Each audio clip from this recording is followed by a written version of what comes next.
नमस्कार दोस्तों, कैसे हैं आप सब। मैं रोहित दीक्षित एसएससी चर्चा पर एक बार फिर से आप सभी का स्वागत करता हूं। जैसा कि आप थंबनेल में देख रहे हैं कि आज हम एसएससी सीएचएसएल और एमटीएस के मोस्ट एक्सपेक्टेड क्वेश्चन में से एक ट्रेन प्रॉब्लम लेकर आए हैं आपके लिए, और ये हमारी इस सीरीज का 7वां भाग है। यानी अभी तक हमारे 6 भाग हो चुके हैं और इन 6 भागों में हम आपको वेरियस टाइप ऑफ क्वेश्चन और बहुत सारे टॉपिक्स पढ़ा चुके हैं। तो ये 7वां भाग है इस 7 भाग में आज 7वें भाग में हम आपको बताएंगे रेल से संबंधित समस्याएं। लेकिन आगे बढ़ने से पहले मैं आपको बता दूं कि मैं आपको जो कुछ भी बताऊंगा सब बेसिक से ही बताऊंगा। कैसे बताऊंगा? बेसिक से। तो कतई बिल्कुल भी मतलब मन में ऐसा मत लाइए कि सर कैसे बताएंगे और केवल क्वेश्चन कराएंगे, ऐसा कुछ नहीं।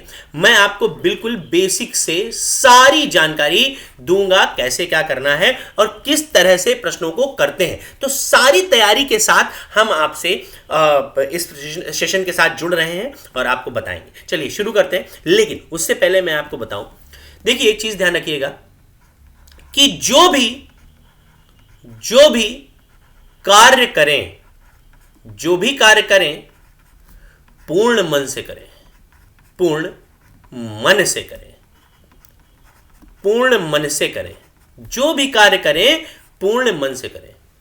मतलब क्या है? अगर आप पढ़ाई करें तो पूर्ण मन से कीजिए, अगर आप डांस करना चाहते हैं तो पूर्ण मन से कीजिए, अगर आप संगीत सुनना चाहते हैं तो पूर्ण मन से सुनिए, अगर आप गाना गाना चाहते हैं तो पूर्ण मन से गाइए, अगर आप क्रिकेट खेलना चाहते हैं तो पूर्ण मन से खेलिए, और अगर आप घर का काम करना चाहते हैं तो पूर्ण मन से करिए। बेशक हम आपको बता रहे हैं, अगर आप पूर्ण मन से करेंगे कोई भी काम तो जरूर सफल होंगे। समझ गए? लेकिन ध्यान रखिएगा, पढ़ाई भी आपको उतने ही मन से करनी है। तो चलिए शुरू करते हैं। सबसे पहले आपके समक्ष प्रस्तुत करेंगे बेसिक क्या है वो समझिए। ऐसा है, जैसे क्या होता है कि जब हम चाल, समय, दूरी और रेल समस्याएं पढ़ते हैं तो होता यह है कि 3 चीजें हमसे पूछता है। क्या है ये समझिए। सबसे पहली चीज चाल को बोलते हैं स्पीड। चाल बराबर होता है दूरी बटे समय, ठीक, जिसको बोलते हैं डिस्टेंस अपॉन टाइम। ठीक। चाल। समय मतलब टाइम। समय बराबर होता है दूरी बटे चाल, यानी डिस्टेंस अपॉन स्पीड। दूरी बटे चाल यानी डिस्टेंस अपॉन स्पीड। ठीक। इसके अलावा दूरी भी पूछता है। दूरी यानी डिस्टेंस। दूरी बराबर होता है स्पीड इंटू टाइम, यानी क्या होता है? चाल गुणे समय। क्या होता है? चाल गुणे समय। आपको बता दूं, चाल, समय, दूरी और रेल समस्याओं में इस 3 फॉर्मूले के अलावा कोई चौथा फॉर्मूला आपसे पूछता ही नहीं है। ध्यान रखिए। ठीक।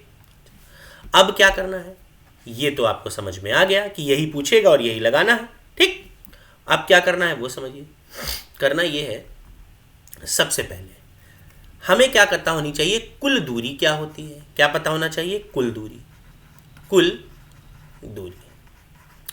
होता क्या है कुल दूरी? कुल दूरी होती है रेलगाड़ी की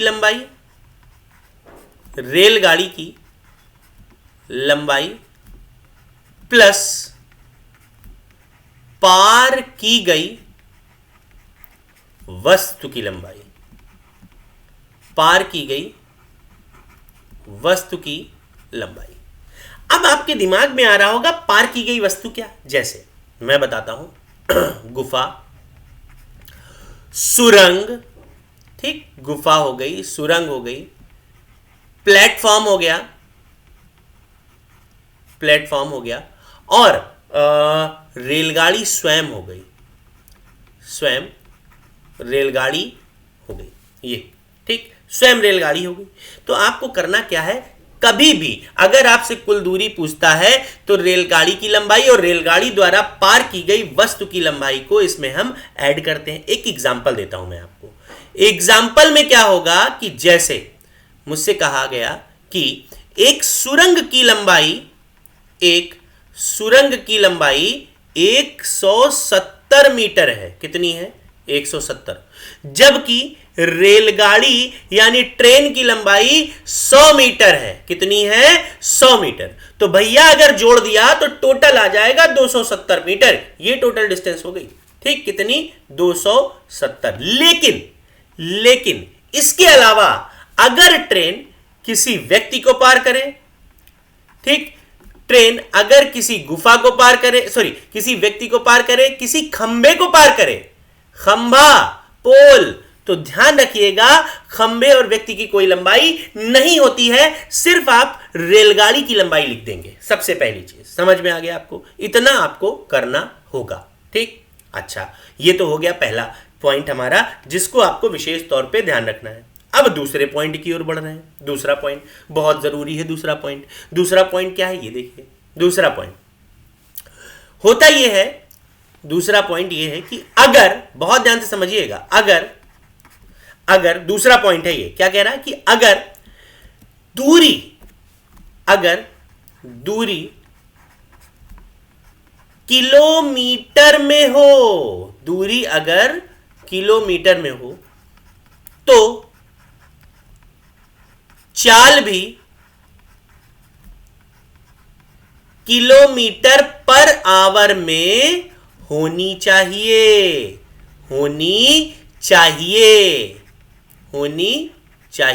समझिए। लेकिन तीसरा पॉइंट, अगर दूरी मीटर में हो तो चाल भी मीटर प्रति सेकंड में होनी चाहिए। ये भी ध्यान रखिए। ठीक, अगर दूरी मीटर में हो तो चाल भी मीटर पर सेकंड में होनी चाहिए। लेकिन अब आपके दिमाग में आ रहा होगा कि ऐसा कैसे होगा? तो मैं आपको बताता हूं। क्या?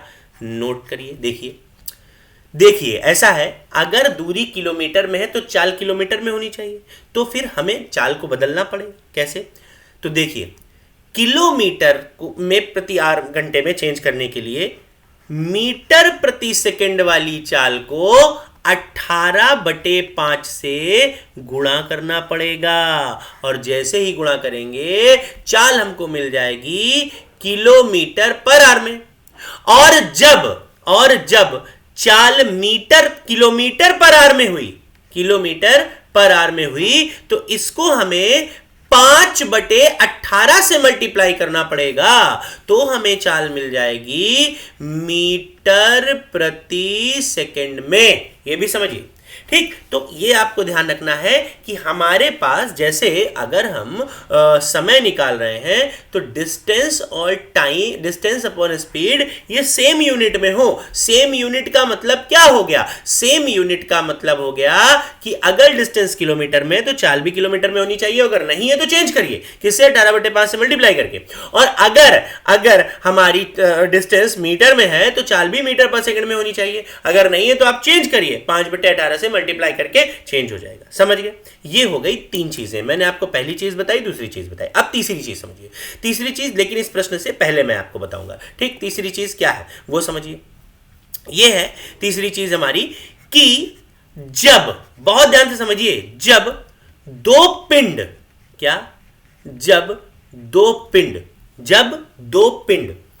समान दिशाओं में गतिमान हो। क्या हो? समान दिशाओं में गतिमान हो। समान दिशाओं में गतिमान हो। समान दिशाओं में गतिमान हो तो चालें घट जाती हैं। क्या होती हैं? घट जाती हैं।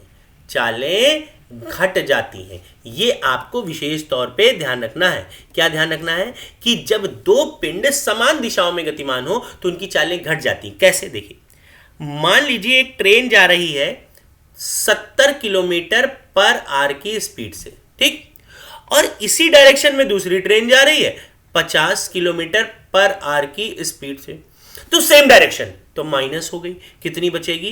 20। लेकिन एक विशेष तथ्य क्या है कि जब जब जब दो पिंड समान दिशाओं में ना होकर विपरीत दिशाओं में हो। कैसी दिशाओं में हो? विपरीत दिशाओं में गतिमान हो। विपरीत दिशाओं में गतिमान हो। विपरीत दिशाओं में गतिमान हो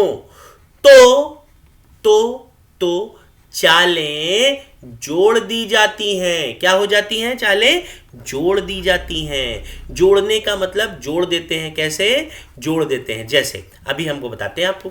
जैसे अपोजिट डायरेक्शन में एक ट्रेन इधर से जा रही है, एक ट्रेन इधर से जा रही है।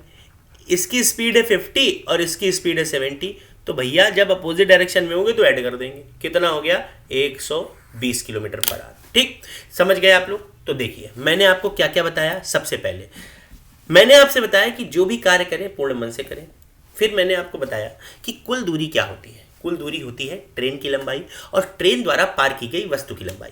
और वस्तु की लंबाई में गुफा होती है, सुरंग होती है, प्लेटफॉर्म होता है और रेलगाड़ी स्वयं होती है। मैंने आपको एक एग्जांपल भी दिया और फिर आपसे बताया कि अगर दूरी किलोमीटर में है तो चाल भी किलोमीटर पर आवर में होनी चाहिए। और मैंने आपसे बताया कि अगर दूरी मीटर में है तो चाल भी मीटर प्रति सेकंड में होनी चाहिए। लेकिन अगर ऐसा नहीं है तो आप किलोमीटर पर आवर में बदलने के लिए चाल को 18/5 से गुणा कर दीजिए। मीटर पर सेकंड वाली चाल किलोमीटर प्रति घंटे में हो जाएगी। ठीक, और अगर चाल मीटर पर सेकंड में नहीं है तो किलोमीटर प्रति घंटे वाली चाल को यानी किलोमीटर पर आवर की स्पीड को हम 5/18 से गुणा करेंगे, चाल मीटर प्रति सेकंड में हो जाएगी। अब उसके अलावा मैंने क्या बताया कि जब दो पिंड समान दिशाओं में गतिमान हो। समान दिशाओं का मतलब क्या होता है कि अगर सेम डायरेक्शन में जा रहे हो दो पिंड अगर सेम डायरेक्शन में गतिमान हो तो क्या होगा? सेम डायरेक्शन में जब गतिमान होते हैं तो उनकी चालें क्या होती हैं? उनकी चालें घट जाती हैं। अगर सेम डायरेक्शन में है तो उनकी चालें क्या हो जाएंगी? घट जाएंगी। लेकिन अगर दो पिंड विपरीत दिशाओं में गतिमान हो तो ध्यान रखिए उनकी चालें जुड़ जाती हैं। क्या हो जाती है? उनकी चालें जुड़ जाएंगी। इसका आपको विशेष ध्यान रखना पड़ेगा। समझ गए? चलिए तो आगे बढ़ते हैं और देखते हैं हमारा प्रश्न क्या है, उनको समझते हैं। पहला प्रश्न आपकी स्क्रीन पे आ रहा है, देखिए पहला प्रश्न। समझते हैं इस प्रश्न को और थोड़ा सा मतलब सबसे पहले एक काम करिए, आप इस प्रश्न को देखिए और पढ़िए, समझिए, सीखिए, जानिए। फिर मैं आपसे भली भांति चर्चा करूंगा और आपको बताऊंगा कि ये प्रश्न आया कैसे। ठीक है, तो सबसे पहले आपको क्या करना है? भली भांति इस प्रश्न को पढ़ना है, उसके बाद मैं आपको बताऊंगा। ठीक, पढ़ लिया आपने? अब देखिए मैं बताता हूं। कह रहा है 150 मीटर लंबी एक रेलगाड़ी 15 मीटर प्रति सेकंड की चाल से चल रही है। पटरी के बगल में खड़े एक व्यक्ति को पार करने में उसे कितना समय लगेगा? बहुत बढ़िया। A train 150 metre long is running at a speed of 50 metre per second. How much time will it take to pass a person standing next to the track? बिल्कुल सही। देखिए कह रहा कितना समय लगेगा। भैया समय बराबर होता है दूरी बटे चाल। Time is equal to distance upon speed. Distance क्या होती है? डिस्टेंस होती है ट्रेन की लंबाई और ट्रेन की लंबाई है 150 मीटर और अपॉन ट्रेन द्वारा पार की गई वस्तु की लंबाई। अगर है तो हम प्लस में लिखते हैं, नहीं है तो नहीं लिखेंगे। और ट्रेन यहां एक व्यक्ति को पार कर रही है और व्यक्ति की कोई लंबाई नहीं होती है तो सिर्फ ट्रेन की लंबाई 150 मीटर, जबकि ट्रेन की चाल दी है 15 मीटर प्रति सेकंड। भैया ये तो सौभाग्य है कि ये भी मीटर चेंज कर दिया, आंसर आ गया 10 सेकंड डिवाइड करके, खत्म काम। 10 सेकंड में आपका आंसर आपके समक्ष आ गया। बताइए कितना आराम से हमने इस प्रश्न को कर लिया। ठीक, चलिए ठीक है, अच्छी बात है। अगले प्रश्न की ओर बढ़ रहे हैं। अगला प्रश्न आप पढ़िए पहले, फिर उसके बाद कराने का प्रयास कर रहे हैं। 150 मीटर लंबी एक रेलगाड़ी 60 किलोमीटर प्रति घंटे की गति से चल रही है। ठीक है, 250 मीटर लंबे एक प्लेटफॉर्म को पार करने में उसे कितना समय लगेगा? A train 150 meter long is running at a speed of 60 km per hour. How much time will it take to cross a platform 250 meter long? बहुत बढ़िया, बहुत बढ़िया। फिर से देखो, यहां पर टाइम पूछ रहा है तो टाइम इज इक्वल टू समय बराबर दूरी बटे चाल, डिस्टेंस अपॉन स्पीड। ठीक, डिस्टेंस क्या है आप समझिए, डिस्टेंस है 150 मीटर। ये तो ट्रेन की आ गई ना, समझिए यहां पर। और ट्रेन जिसको पार कर रही है 250 मीटर लंबा प्लेटफॉर्म है। ठीक, तो total distance upon speed. Speed की बात करें तो स्पीड है 60 किलोमीटर पर आवर। सही है भैया, देखो ये हो गई डिस्टेंस टोटल, ये, और ये हो गई हमारी स्पीड। अब एक चीज बताइए, अगर टोटल डिस्टेंस को हम कवर करें तो ये 400 हो जाएगी। कितनी? 400 मीटर। लेकिन 60 किलोमीटर प्रति घंटे की चाल से चलती हुई रेलगाड़ी भी है। कितनी? 60 किलोमीटर पर आवर की स्पीड से। एक चीज तो गड़बड़ है, क्या हमें दोनों यूनिट को सेम करना होता है? अगर वो मीटर में है तो इसको भी मीटर में बदलना है, सही है। अगर हमारी दूरी मीटर में है तो हमें इसको भी मीटर में बदलना पड़ेगा। किसको? चाल को बदलना पड़ेगा। तो चलिए बदलने का प्रयास करते हैं भाई। किलोमीटर से मीटर में जाने के लिए मल्टीप्लाई करते हैं 5/18 से। ठीक कर दिया। 6 3 जा 6 10 जा, तो ये तो हो गया भैया 400। ठीक, अपॉन 10 बचे 50, 10 5 जा 50, और ये 3 कहां जाएगा? ऊपर चला गया। 50 से इसको काटा कितनी बार? 8 बार। कितना आ गया? 24। ध्यान रखिए कि जब हमारी डिस्टेंस मीटर में हो और स्पीड मीटर प्रति सेकंड में हो तो समय हमेशा सेकंड में आता है। किस में आता है? सेकंड में। तो आंसर हमारा क्या आया है? 24 सेकंड। उम्मीद है आपको यह प्रश्न समझ में आया होगा। अगले प्रश्न की ओर बढ़ रहे हैं। 200 मीटर तथा 250 मीटर लंबी दो रेलगाड़ियां हैं, ठीक है, क्रमशः 26 किलोमीटर प्रति घंटा तथा 17 किलोमीटर प्रति घंटे की चाल से समान दिशा में चल रही है। सामान्य मतलब एक समान दिशा में चल रही है, ठीक। कितने समय में पहली रेलगाड़ी दूसरी रेलगाड़ी को पार करेगी? ठीक।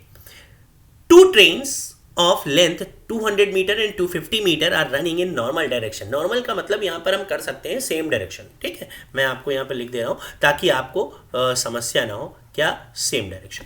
Eight the speed of 26 kilometre per hour and 17 kilometre per hour respectively, in what time will the first train cross the second train? वो देखते हैं।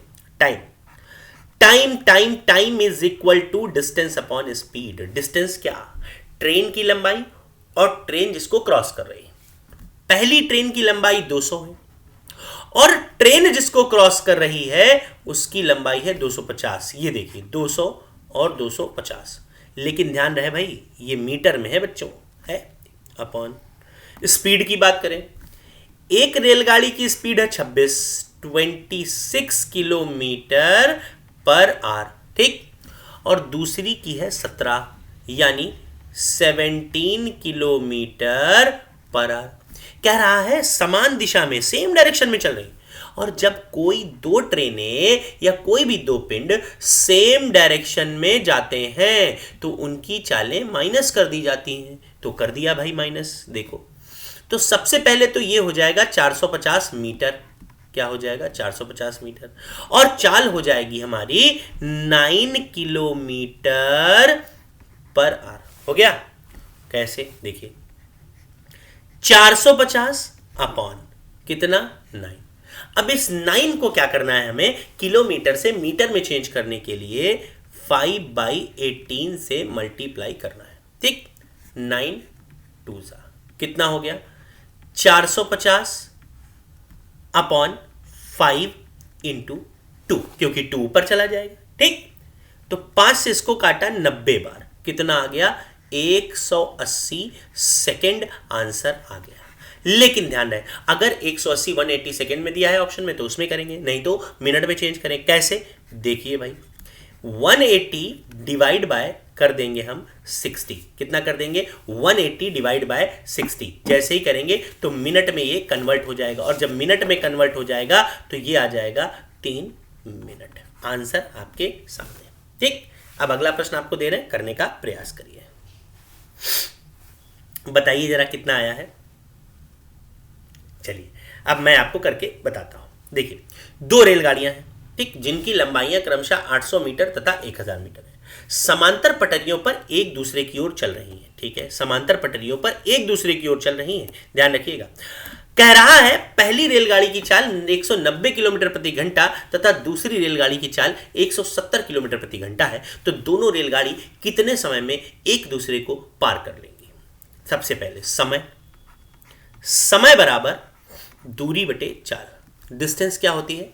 ट्रेन की लंबाई और ट्रेन जिसको पार कर रही है। ट्रेन की लंबाई 800 और ट्रेन पार कर रही दूसरी ट्रेन को जिसकी लंबाई है 1000 मीटर। कितनी? 1000 मीटर। ठीक, ठीक है, ये देखो ये हो गया और ये भी हो गया। समांतर पटरियों पर एक दूसरे की ओर चल रही है। ओ भाई, अपोजिट डायरेक्शन है, अपोजिट यानी प्लस होना है। तो पहले वाली की स्पीड है 190 190 और दूसरे वाले की 170।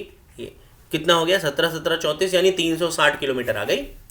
तो 190 प्लस 170 तो ये हो जाएगा 1800 मीटर और नीचे स्पीड हो जाएगी 360 kmph। लेकिन फिर वही बात कि अगर हमारी दूरी मीटर में है, मीटर में, तो चाल भी मीटर प्रति सेकंड में होनी चाहिए। क्या होनी चाहिए? मीटर प्रति सेकंड में होनी चाहिए। मीटर पर सेकंड में बदलने के लिए हम 5/18 से मल्टीप्लाई करते हैं। ठीक, देखो कर देते हैं भाई। 18 दूनी 36 20 यानी 1800 बटे 100। 2 जीरो से 2 जीरो गए, कितना आ गया? 18 सेकंड हमारा आंसर आ गया। देखिए जल्दी से, क्या आंसर बिल्कुल सही है? बिल्कुल सही आंसर है, 18 सेकंड आपका आंसर आया। चलिए बढ़ते हैं आगे अगले क्वेश्चन की तरफ। एक रेलगाड़ी एक निश्चित चाल से चलते हुए किसी व्यक्ति को 30 सेकंड में पार करती है। कितने सेकंड में? 30 सेकंड में। जबकि 300 मीटर लंबी सुरंग को 40 सेकंड में पार करती है।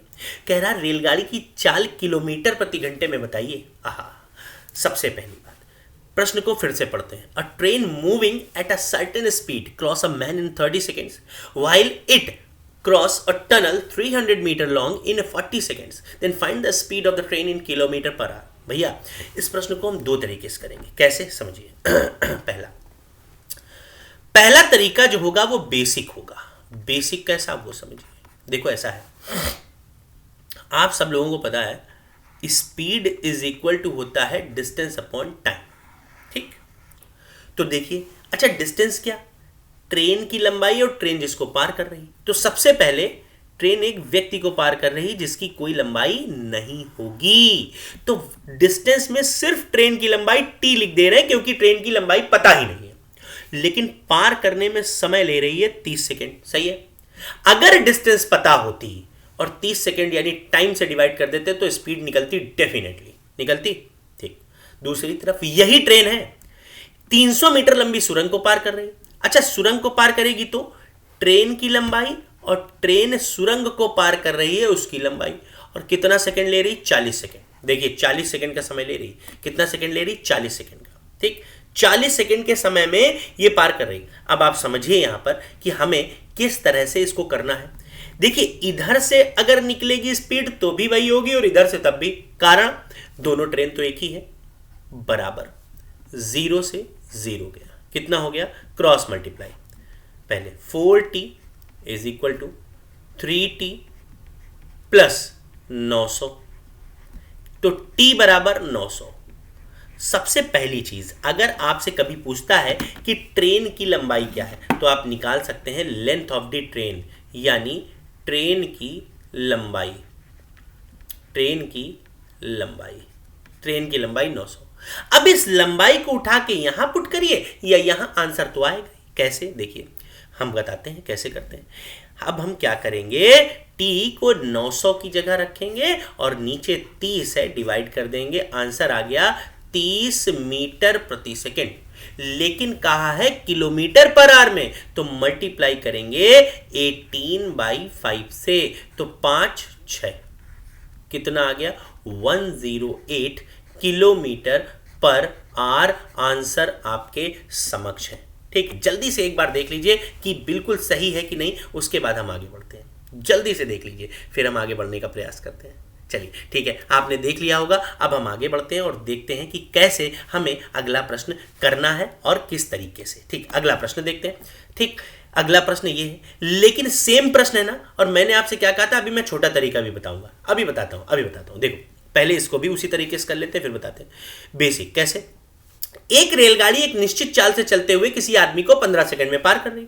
ठीक, जबकि 250 मीटर लंबे एक प्लेटफॉर्म को 25 सेकंड में पार कर रही। तो कह रहा रेलगाड़ी की लंबाई बताइए। अब देखो वही चीज आ गई, रेलगाड़ी की लंबाई जो उधर 900 आ रहा था, ये देखो आ रहा था 900। ठीक, अब देखो कैसे, समझो फिर से वही। Speed is equal to distance upon time, यही होता है डिस्टेंस। एक आदमी को 15 सेकंड में पार कर रही है, भैया आदमी की कोई लंबाई होगी नहीं है, तो ट्रेन की लंबाई अपॉन 15 सेकंड, सही है। इसकी विपरीत यही रेलगाड़ी अपनी लंबाई प्लस प्लेटफॉर्म की लंबाई को पार कर रही है 25 सेकंड में। अब देखो, इधर से आए चाल या इधर से आए, दोनों तरफ से तो इक्वल ही होगी। करते हैं 5 3 जा 5 5 जा, सही है। करते हैं भाई मल्टीप्लाई, इधर करते हैं। देखो पहले तो इधर करेंगे, क्या आएगा 5t बराबर 3t प्लस यानी 750, सही है।